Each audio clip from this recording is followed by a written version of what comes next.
그의 가게는 항상 손님으로 가득 차 있다. 여러 줄로 겹친 손님들이 그 가게의 인기를 보여주고 있다. SNS 입소문뿐 아니라 다양한 매체에 노출되면서 매일매일 북적였다. 한산하던 주변의 상권이 살아날 정도. 손님들은 말한다. 뭔지 모르겠지만 갈비가 왠지 독특한걸? 갈비살의 쫀득하면서도 부드러운 식감이 입안에서 휘돌아 감긴다. 갈비 양념은 어떠한가? 새콤하고 달콤하면서도 은은히 퍼지는 고향의 맛이 있다. 이 양념 갈비는 모두에게 어린 시절 숨겨두었던 작은 기억을 선물하는 것 같다. 가게 대표는 김민수다. 그는 10년 전 이 갈비집을 창업했다. 그는 양념 갈비가 입안에서 녹아드는 느낌을 상징하기 위해 보드람 갈비로 가게 이름을 지었다. 그는 수없이 많은 레시피를 반복하며 연구했다. 전국 유명 양념 갈비집을 돌아다니면서 검증했다. 결국 양념 비법과 갈비 숙성법을 완성했고 상용화에 성공했다. 많은 사람들이 그의 갈비 양념 비법을 따라하려 했지만 그 누구도 비법을 알아내지 못했다. 매일매일 변함없는 맛이었다. 이 성공은 그의 시간, 노력, 연구의 결과였던 것이다. 주변의 지인들은 양념 비법을 특허권으로 확보하면 안전한 방어막이 될 거라 했다. 하지만 민수는 양념 비법을 특허 출원하지 않았다. 특허권은 나의 기술을 보호해줄 좋은 권리인 건 맞아. 하지만 특허 등록을 받게 되면 양념 비법이 공개될 수밖에 없어. 누구나 이 양념을 만들 수 있게 되는 거지. 나의 사업 성공의 핵심은 양념 제조 방법인 만큼 영업 비밀로 관리하는 것이 더 좋을 것 같아. 핵심 비법은 영업 비밀로 관리하라는 어느 변리사의 유튜브 영상에 크게 공감했던 이유이다. 이제는 보드람은 전국적인 유명세를 타고 있다. 하지만 아무리 유명해도 어느 한 지역의 음식점일 뿐이었다. 1년 전부터 민수는 오래전부터 꿈꾸던 것을 실천했다.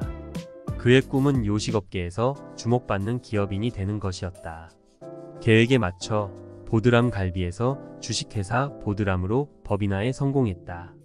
이제 김민수는 주식회사 보드람의 대주주이자 CEO다. 체계화된 기업으로 성장하기 위해서 조직 개편, 마케팅 프로세스 강화, 자동 생산 설비 설치, 프랜차이즈업으로의 비전 수립 같은 업무 프로세스를 기획했다. 그리고 주식회사 보드람을 대중에게 알리기 시작했다. 그 첫걸음이 바로 스페셜 이벤트였다. TV 홈쇼핑 및 라이브 커머스 채널을 통해 새롭게 개발한 상품을 런칭하는 것이다. 민수는 홈쇼핑을 통해 주식회사 보드람을 전국으로 소개할 기회를 잡은 것이다. 홈쇼핑 방송 준비는 순조로웠고 첫 판매 물량은 5만 개로 책정되었다. 방송이 성공하면 보드람의 성공도 시작되는 것이다. 그런데 방송을 하루 앞둔 밤 홈쇼핑 총괄이사가 던진 한마디가 모든 걸 흔들었다. 보드람이라는 상표 조사해 보셨나요? 민수는 불안감에 변리사 나스타에게 급히 연락을 했다. 곧바로 날아온 대답은 청천벽력과 같았다. 대표님, 보드람이라는 상표는 이미 3년 전 대기업 대농이 출원하고 등록받은 상표입니다. 김민수의 머릿속은 아수라장이 됐다. 이미 20억 원의 자본이 투자된 상태였다. 물량은 창고에 쌓여 있었고 홈쇼핑 판매에 능통한 연예인까지 섭외한 홈쇼핑 방송이 눈앞에 있다. 방송을 멈추면 막대한 손해가 발생할 게 분명하고 강행하면 상표권 침해로 법적 문제가 될 게 뻔했다. 진퇴양난이다. 민수는 혼란에 빠졌다. 멈춰야 하나? 아니면 강행해야 하나? 김민수는 스스로에게 물었다. 하지만 그는 이미 너무 멀리 와버렸다. 가자. 감당할 수 있어? 방송은 성공적이었다. 보드람 판매는 전량 매진을 기록했고 전국의 소비자들은 열광했다. 매출은 폭발적으로 증가했고 보드람은 단숨에 시장에서 독보적인 위치를 차지하게 되었다. 하지만 3개월 후 김민수의 책상에 한 통의 내용 증명이 도착했다. 발신인은 대농이었다. 대농은 상표권 침해에 따른 손해배상을 요구하며 제품 판매 중단과 광고 철회, 심지어 제품 폐기까지 요구했다. 김민수는 절망에 빠졌다. 법적 대응을 해야 한다는 생각도 했지만 대농은 자본과 법적 능력에서 그를 압도하는 거대 기업이었다. 민수는 법률팀을 소집했지만 승산은 낮았다. 민수는 자책하고 질문해본다. 왜 보드람 갈비를 시작할 때 상표 출원을 하지 않았을까? 아니야. 상표 출원을 하지 않더라도 오래전부터 사용하고 있었는데 무슨 문제가 있다는 거지? 법률팀의 답변은 부정적이다. 상표권이 없는 현재 상태에서 할 수 있는 일이 거의 없다는 것이다. 상표권이 뭐라고 비즈니스를 위험에 빠뜨리는 것일까? 큰 위기다. 그들의 요구를 들어줄 수밖에 없는 것인가? 그렇게 되면 주식회사 보드람은 망할 수도 있다. 그때 민수는 대농과의 정면 충돌 대신 다른 방안을 고민하기 시작했다. 협상밖에는 없어? 민수는 대농의 대표 박재훈에게 직접 전화를 걸었다. 박 대표님, 김민수입니다. 우선 상표권 문제로 사과드리고 싶습니다. 하지만 우리도 이 상황을 잘 해결하고 싶습니다. 대화를 통해 상생할 방안을 찾고 싶은데 방법이 없을까요? 다음날 김민수는 대농 본사로 향했다. 호감형의 인상을 준 박재훈은 그를 차분하게 맞이했지만 그와 대농의 입장은 단호했다. 상표권은 그들에게도 소중한 자산이기 때문에 쉽게 양보하지 않으려는 입장이었다. 그러나 오랜 시간 대화가 이어졌다. 김민수의 간절함과 진솔한 태도는 박재훈에게 인상 깊게 다가왔다. 박재훈도 김민수와 주식회사 보드람의 성공과 브랜드 가치를 알고 있었다. 대화를 나누던 중 박재훈은 한 가지 아이디어를 제안했다. 김 대표님, 상표권 사용료를 지불하는 조건으로 우리와 협력하는 것은 어떨까요? 보드람의 상표권 사용을 대농에서 허락하고 일정 비율의 매출을 우리에게 지불하는 형태로 말입니다. 민수는 이 제안을 신중히 받아들였다. 수익 구조의 변동이 생기지만 법적 충돌을 피하고 상표 문제를 해결할 수 있는 기회였다. 두 사람은 상표권 라이센싱 계약을 하기로 합의했다. 주식회사 보드람은 이름을 유지하고 한층 더 성장할 기회를 얻게 된 것이다. 이제 상표권 라이센싱 계약과 더불어 대농과 보드람의 업무 협력이 알려지게 되면 내년쯤이면 기업 IPO 상장으로 이어질 수 있을 것이었다. 이제 최종 계약서의 날인만이 남아있다. 결제판에 올려진 계약서 뒷면에 사인을 하려던 그때 계약서에서 하나의 문장이 민수의 눈에 또렷이 박힌다. 바로 주식회사 보드람이 보유하고 있는 갈비 양념 비법 정보를 대농에게 제공한다는 것이었다. 민수는 놀란다.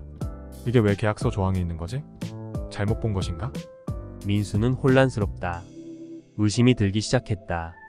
대농의 의도가 뭐지? 어느 누구에게도 알려주지 않고 10년 동안 유지했던 양념갈비의 비법을 알려달라니? 다시 한동안 깊은 고민에 빠진다. 비법이 공개되면 우리 회사의 존재 가치는 없는 거야. 그리고 모든 것을 멈추기로 민수는 결심한다. 그래, 이건 아니야. 내가 원하던 것이 아니야. 대농과의 전쟁이라도 어쩔 수 없어. 이기기 어렵더라도 생존의 문제고 회사 존재이니까. 내일이 계약이고 두 기업 간의 협력 사실을 알리는 기사 원고는 이미 준비되었지만 민수는 바로 대농에게 연락하고 계약 파기를 통지한다. 그 후 대농은 크게 반발하고 바로 상표 침해 소송으로 공격을 시작했다. 우선 가처분 소송이 이어지면서 회사는 생산과 판매가 중단될 위기이다. 정신을 차려야 한다. 민수는 변리사를 통해 대농의 보드람 상표를 추적했다. 상표 출원하게 된 이유를 밝혀줄 자료를 수집했다. 그런데 4년 전 어느 하나의 기사를 접한다. 대농의 박재훈 대표가 어느 언론과의 대담에서 보드람에 대한 이야기를 한 것이다. 그는 이미 보드람의 존재를 알고 있었을 뿐 아니라 양념 비법에 대한 강한 관심을 보인 내용이다. 가벼운 느낌으로 적혀있는 기사 속에서 민수는 그의 의도를 직감적으로 느낀다. 이것이었구나. 대농의 박재훈 대표는 우리의 영업 비밀을 노린 것이 확실해. 상표권은 양념 비법을 가져오기 위한 미끼였어. 보드람 상표권을 확보해 대농이 우리를 먹으려는 속셈이었구나. 상표 침해 소송과 침해 금지 소송이 지루하게 진행된다. 주식회사 보드람은 점점 생기를 잃어가고 있다. 많은 직원이 동요하고 있으며 소비자들도 부정적인 시선으로 바라보고 있다. 민수는 현실을 바로 보려고 노력 중이다. 지금은 방법이 없어. 하지만 대농의 의도를 밝힐 수 있는 자료를 찾을 수만 있다면 좋을 텐데. 며칠 후 김민수는 예상치 못한 새로운 계기를 맞이하게 된다. 대농의 퇴사자 나팔수가 4년 전에 대농에서 보드람 상표를 기획했던 자료를 김민수에게 보낸 것이다. 나팔수는 주식회사 보드람을 방해하려는 부정한 상표 등록과 영업 비밀을 훔치려는 박재훈 대표의 사악함에 실망했었던 것이다. 해당 자료에는 보드람 갈비의 양념 비법을 입수하기 위해서는 보드람 상표를 먼저 선점해야 한다는 내용이 기재되어 있었다. 대농은 과거 소고기 유통을 장악하던 시절 새로운 신사업 방향을 요식업으로 설정하고 이런 전략을 세운 것이다. 그 와중에 보드람을 알게 되었고 상표권을 통한 기업 탈취를 준비했던 것이다. 그리고 이 모든 중심에 있던 상표권인 보드람을 활용했던 것이다. 살펴보니 대농은 성장하는 수많은 중소기업들의 상표를 선점하여 이를 무기로 중소기업을 무너뜨리거나 지배하고 있었다. 그 과정에서 다수의 업체가 도산하거나 경영난에 시달렸다. 이 충격적인 과거가 폭로되자 대중은 대농에 대한 반감을 드러냈다. 이후 주식회사 보드람은 대농의 상표권이 부정한 목적으로 출원된 것을 입증하여 상표권을 무효시켰다.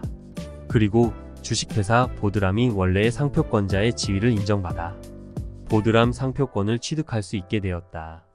민수는 보드람의 기존 고객들의 신뢰를 회복하기 위해 과거의 어두운 이미지를 완전히 지워버리고 진정성 있는 품질과 고객 만족을 기반으로 한 새로운 브랜드로 거듭나기로 했다. 그리하여 보드람 플러스라는 새로운 이름으로 재탄생한 그의 브랜드는 과거의 부정적인 이미지를 완전히 털어내고 다시 한번 소비자들의 마음을 사로잡았다. 김민수는 깨달았다. 위기는 언제나 기회가 될 수 있다는 것, 그리고 진정한 성공은 어려움 속에서도 올바른 결단을 내릴 때 비로소 가능하다는 것을.